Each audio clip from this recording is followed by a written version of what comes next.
Hello साथियों, भारतीय न्याय संहिता 2023 में आज हम पढ़ रहे हैं एक नई धारा जो कि आईपीसी में वर्णित नहीं थी। धारा है 113 113 आतंकवादी कृत्य। क्या है आतंकवादी कृत्य? पहले आईपीसी में आतंकवादी कृत्य के बारे में कहीं पर भी वर्णन नहीं दिया गया था, लेकिन अब बीएनएस की धारा 2023 में अलग से धारा बनाई गई है, बीएनएस की धारा 113 आतंकवादी कृत्य, जिसमें धारा के सब क्लॉज 1 में बताया गया है कि आतंकवादी कृत्य है क्या। जो कोई भारत की एकता, अखंडता, संप्रभुता, सुरक्षा, आर्थिक सुरक्षा, प्रभुता को संकट में डालने या संकट में डालने की संभावनाओं के आशय से भारत में या किसी विदेश में जनता अथवा जनता के वर्ग में आतंक फैलाने का या आतंक फैलाने की संभावनाओं के आशय से क्या करता है, किन साधनों का उपयोग करता है? बम का, डायनामाइट का, अन्य विस्फोटक पदार्थ का, ज्वलनशील पदार्थ का, अग्नायुध का, अन्य प्राणहार साधनों का, विषों का, गैसों का, अन्य रसायनों का व किन्हीं अन्य साधनों का उपयोग करके ऐसा कार्य करता है। क्या करता है? ऐसा कार्य करता है जिससे कि क्या होता है, लोगों को भारी विनाश होता है, उस देश में जनधन का भारी नुकसान होता है, संपत्ति का भारी नुकसान होता है। तो साथियों, आतंकवादी कृत्य का मतलब ये हुआ कि जो भी व्यक्ति, चाहे महिला हो या पुरुष हो, भारत की एकता, अखंडता, संप्रभुता, सुरक्षा, आर्थिक सुरक्षा को संकट में डालेगा या संकट में डालने की संभावना है, या भारत में रहकर या विदेश में रहकर जनता में आतंक फैलाएगा और आतंक फैलाने की संभावना है। और वो जो ये सारी चीजें किससे की जा रही हैं, वो धारा 113 सब क्लॉज 1 के ए में बताया गया है। बम, डायनामाइट, अन्य विस्फोटक पदार्थ, ज्वलनशील पदार्थ, अन्य प्रकार के आयुध, विषों, गैसों या अन्य रसायनों व किन्हीं अन्य साधनों का उपयोग करके ऐसे कार्य करते हैं। तो जिससे ए के सब क्लॉज में 1, जिससे क्या हो रहा है, किसी व्यक्ति या व्यक्तियों की मृत्यु होती है, उन्हें क्षति होती है, होने की संभावना है। क्या होती है? व्यक्ति या व्यक्तियों की मृत्यु होती है या क्षति होने की संभावना है। दूसरा है संपत्ति की हानि या उसका नुकसान या विनाश होता है या होने की संभावना है। जैसे कि अगर मुंबई में बम ब्लास्ट होता है तो आसपास में 1-2 किलोमीटर एरिया में बहुत ज़्यादा प्रभाव पड़ता है, आसपास के सरकारी या प्राइवेट सेक्टर के घर, मकान, जो भी ऑफिस रहते हैं, सभी का नुकसान होता है और जनधन की भारी हानि होती है। तो उन परिस्थितियों में देखा जाए तो कई व्यक्तियों की मृत्यु हो जाती है, कई घायल हो जाते हैं, या बहुत सी बिल्डिंगें या शासकीय संपत्ति का नुकसान हो जाता है अगर करता है, या फिर उस चीज की संभावना है अगर ऐसा कर देगा, उसको रोका नहीं गया तो। फिर तीसरी कंडीशन क्या बोल रहे हैं कि भारत में या किसी विदेश में समुदाय के जीवन के लिए अनिवार्य किन्हीं प्रदायों या सेवाओं में विघ्न कारित होता है या होने की संभावना है। मानव जीवन के लिए आवश्यक है, जैसे डॉक्टर की सेवा, खान पान की वस्तुओं को इधर उधर नहीं होने देना। तो इस प्रकार की सेवाओं में अगर विघ्न डालता है जिससे समुदाय के जीवन के लिए संकट की स्थिति बन जाती है, तो भी आतंकवादी कृत्य के अंतर्गत माना जाएगा। फिर है अगला, सिक्के या किसी अन्य सामग्री की कूटकृत भारतीय कागज करेंसी के निर्माण या उसकी तस्करी या परिचालन से भारत की आर्थिक स्थिरता को नुकसानकारक होता है या होने की संभावना है। आर्थिक नुकसान कैसे होगा? जब फर्जी करेंसी चला करके बहुत सारा सामान खरीद लेंगे, बहुत सारा एक्सपोर्ट इंपोर्ट कर लेंगे, उन परिस्थितियों में भारत को नुकसान होगा। क्यों? क्योंकि जो करेंसी है वो तो इनवैलिड है। तो इस प्रकार अगर कोई करता है, कूटकृत करेंसी का यूज करता है या कूटकृत सिक्के या इनका परिचालन करता है, तस्करी करता है, तो भी आतंकवादी कृत्य के अंतर्गत माना जाएगा। फिर अगला है, भारत की प्रतिरक्षा या भारत सरकार किसी राज्य सरकार या उनके किन्हीं अभिकरणों के किन्हीं अन्य प्रयोजन के संबंध में उपयोग की जाने वाली या उपयोग किए जाने के लिए आशायित भारत में या विदेश में किसी संपत्ति का नुकसान या विनाश होता है या होने की संभावना है। भारत में या विदेश में जो भी संपत्ति है जिसका उपयोग भारत सरकार या किसी राज्य सरकार या उनके किन्हीं उपकरणों के द्वारा किया जाना है, तो वो भी आतंकवादी संगठन के आतंकवादी कृत्य के अंतर्गत माना जाएगा और उसको नुकसान पहुंचाता है कोई। तो ये तो हो गया धारा 113 का ए के बाद 113 का फर्स्ट और फर्स्ट का ए और ए का 5 भाग। अब हम पढ़ेंगे बी क्या कह रहा है? लोक कृत्यकारियों को आपराधिक बल के द्वारा, बी क्या कह रहा है? लोक कृत्यकारियों को आपराधिक बल के द्वारा या आपराधिक बल का प्रदर्शन करके आतंकित करता है, या ऐसा करने का प्रयत्न करता है, या किसी लोक कृत्यकारी के मृत्यु कारित करता है, या किसी लोक कृत्यकारी के मृत्यु कारित करने का प्रयत्न करता है।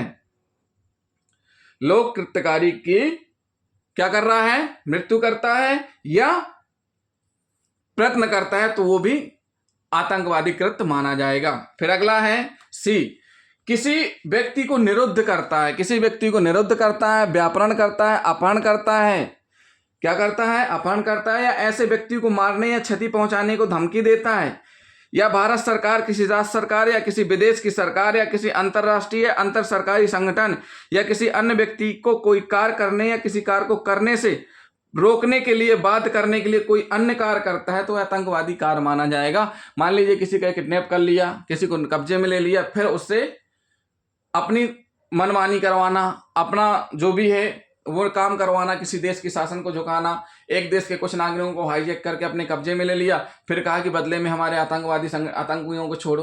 तो इस प्रकार के अगर कोई कृत्य करता है तो वो भी आतंकवादी कृत्य के रूप में माने जाएंगे। तो साथियों, ये हो गए धारा 113 का ए के अंतर्गत जो फर्स्ट पार्ट था वो नंबर 1 के अंदर ए में 5 है, 5 के बाद फिर बी सी। अब हम पढ़ेंगे 2 क्या कह रहा है कि जो आतंकवादी का कृत्य कारित करेगा, जो आतंकवादी का कृत्य कारित करेगा, इसमें भी 2 सब क्लॉज हैं। बीएनएस की धारा 113 का 2 के अंतर्गत भी 2 सब क्लॉज हैं जो आतंकवादी का कृत्य कारित करेगा। ए क्या कह रहा है, यदि ऐसे अपराध के परिणाम स्वरूप किसी व्यक्ति की मृत्यु हो जाती है तो वह मृत्यु या आजीवन कारावास से दंडित होगा और जुर्माने के लिए भी दायी होगा।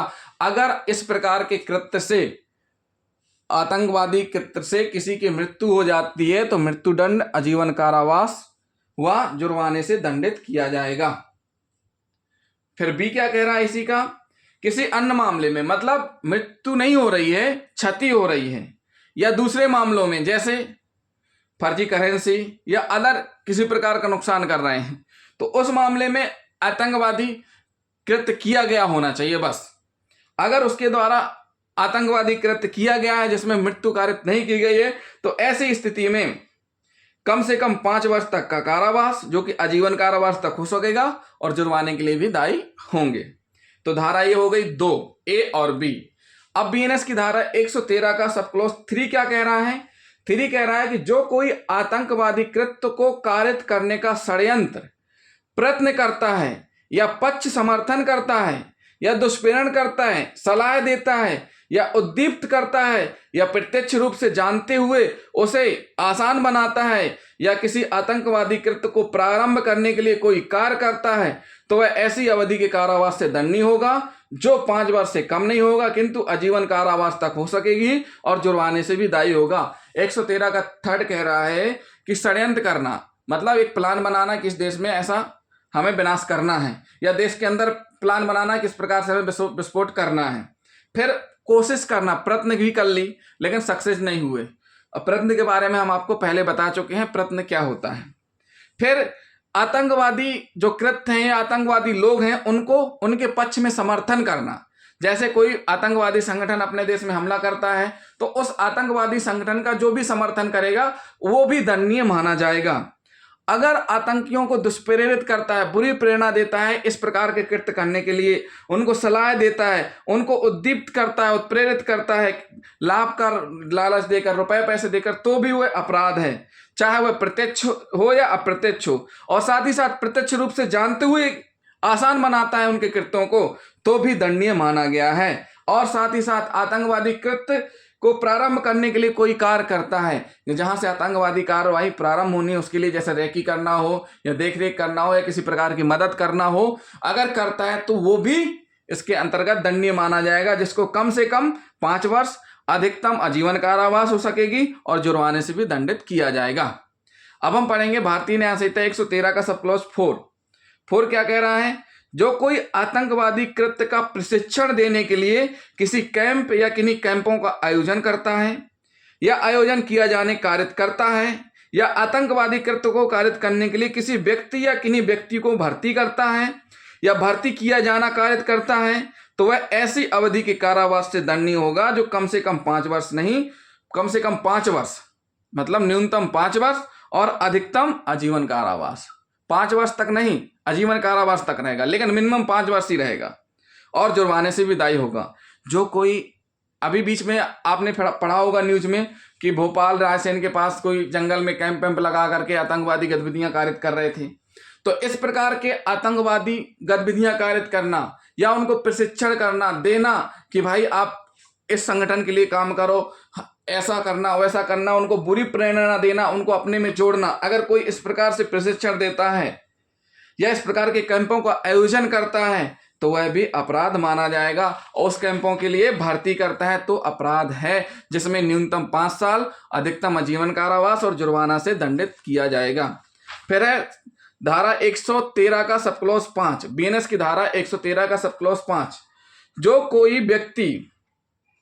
व्यक्ति जो आतंकवादी संगठन का सदस्य है, जो आतंकवादी कृत्य में अंतर्वलित है, वह ऐसे अवधि के कारावास से दंडनीय होगा जो आजीवन कारावास तक हो सकेगी और जुर्माने के लिए भी दायी होगा। मतलब जो आतंकवादी संगठन है उसका सदस्य है, उससे जुड़ा हुआ है, उस प्रकार की गतिविधियों में सम्मिलित है, तो ऐसी स्थिति में आजीवन कारावास और जुर्माने से दंडित किया जाएगा। बीएनएस की धारा 113 का सब क्लॉज 6 क्या कह रहा है? जो कोई ऐसे व्यक्ति को जानते हुए कि ऐसे व्यक्ति ने किसी आतंकवादी कृत्य का अपराध कारित किया है, साशय पूर्वक उसे आश्रय देगा, छिपाएगा या संश्रय देने या छिपाने का प्रयत्न करेगा, वह ऐसी अवधि के कारावास से दंडनीय होगा जो 3 वर्ष से कम नहीं किंतु आजीवन कारावास तक हो सकेगी और जुर्माने के लिए भी दायी होगा। मतलब जिसने आतंकवादी कृत्य किया है और उस व्यक्ति को पता है कि ये व्यक्ति आतंकवादी घटनाक्रम में संलिप्त करके आया है, यह जानते हुए अपने घर में रुकेगा, छिपाएगा, आश्रय देगा तो और छिपाने का प्रयत्न करेगा, तो ये सारे के सारे अपराध दंडनीय हैं, ये सारे के सारे कृत्य अपराध हैं। तो अगर ऐसा कोई करता है तो उसे मिनिमम 3 वर्ष का कारावास, आजीवन कारावास तक का हो सकेगा और जुर्माने से भी दायी किया जाएगा। परंतु यह उपधारा ऐसे मामलों में लागू नहीं होगी जिसमें संशय देने वाला या छिपाने का कार्य अपराधी के पति या पत्नी के द्वारा किया गया हो। क्या किया गया हो उसके लिए लागू नहीं होगा, पति या पत्नी के द्वारा किया गया हो। क्यों? क्योंकि उस स्थिति में इसका साशय नहीं हो पाएगा। क्या कह रहे हैं? परंतु यह उपधारा ऐसे मामलों में लागू नहीं होगी जिसमें संशय देने या छिपाने का कार्य अपराधी के पति या पत्नी द्वारा किया गया हो। अगली कंडीशन क्या बोल रही है? बीएनएस की धारा 113 का सब क्लॉज 7 क्या कह रहा है? जो कोई किसी आतंकवादी कृत्य को कारित करने से व्युत्पन्न या अभिप्राप्त या आतंकवादी कृत्य को कारित करने के माध्यम से अर्जित किसी संपत्ति को जानते हुए कब्जे में रखता है, किसी वह ऐसी अवधि के कारावास से दंडनीय होगा जो आजीवन कारावास तक की हो सकेगी और जुर्माने का भी दायी होगा। मतलब क्या है? इसमें स्पष्ट किया गया है कि इस प्रकार के आतंकवादी कृत्य से जो भी संपत्ति प्राप्त करता है या जो भी रुपए पैसे कमाता है या जो भी संपत्ति अर्जित करता है उसको साशय जानते हुए अपने पास रखेगा, तो ऐसी स्थिति में उसको आजीवन कारावास तक की सजा और जुर्माना से दंडित किया जाएगा। संदेह को दूर करने के लिए यह घोषित किया जाता है कि पुलिस अधीक्षक की पंक्ति से अनिम्न का अधिकारी यह विनिश्चय करेगा कि क्या इस धारा के अधीन या विधि विरुद्ध क्रियाकलाप निवारण नियम 1967 के अधीन मामला रजिस्ट्रीकृत किया जाए। यह कौन डिसाइड करेगा? पुलिस अधीक्षक। उस जिले के एसपी सारी कंडीशंस डिसाइड करेंगे जो कि किसमें दिया हुआ है? 1967 के अधीन अधिकृत किया जाए या नहीं किया जाए। किसमें? विधि विरुद्ध क्रियाकलाप निवारण नियम 1967 के अधीन का मामला रजिस्टर्ड किया जाए। ये किसके ऊपर छोड़ दिया? पुलिस अधीक्षक की पंक्ति से अनिम्न का अधिकारी विनिश्चय करेगा। तो साथियों, ये हमने आपको बताया धारा 113 आतंकवादी कृत्य, जो कि भारत की एकता, अखंडता, संप्रभुता, सुरक्षा, आर्थिक सुरक्षा, प्रभुता को संकट में डालने की संभावना से भारत में रहकर या विदेश में रहकर भारत में जनता के बीच में आतंक फैलाने की संभावना के आशय से बम, डायनामाइट, विस्फोटक पदार्थ का प्रयोग करके किसी व्यक्तियों को मारेगा, उनको क्षति पहुंचाएगा, संपत्ति का विनाश करेगा और साथ ही साथ आवश्यक सेवाओं जो कि मनुष्य के जीवन से संबंधित है उनको नुकसान पहुंचाएगा, उनमें विघ्न डालेगा, भारत की आर्थिक स्थिति को नुकसान पहुंचाएगा और भारत की संपत्ति को नुकसान पहुंचाएगा और लोक कृत्यकारियों को आतंकित करता है, मृत्यु कारित करता है, किसी को निरुद्ध करता है, अपहरण करता है। तो ऐसे करने पर उनको सजा दी जाएगी। ये सब कृत्य अपराध की श्रेणी में आएंगे। अगर आतंकवादी कृत्य करते हुए किसी की मृत्यु हो जाती है तो मृत्युदंड या जीवन कारावास, या अन्य मामलों में न्यूनतम 5 वर्ष आजीवन कारावास और जुर्माने से दंडित किया जाएगा। इसी प्रकार सारी कंडीशन हमने स्टेप बाय स्टेप आपको समझाई हैं। तो जिन साथियों ने हमारा चैनल अभी तक सब्सक्राइब नहीं किया है तो सबसे पहले हमारा चैनल सब्सक्राइब कर लें और वीडियो को अधिक से अधिक शेयर करें, साथ ही साथ बेल आइकन बटन भी दबा दें, लाइक भी करते जाएं और कमेंट भी करते जाएं। थैंक यू दोस्तों।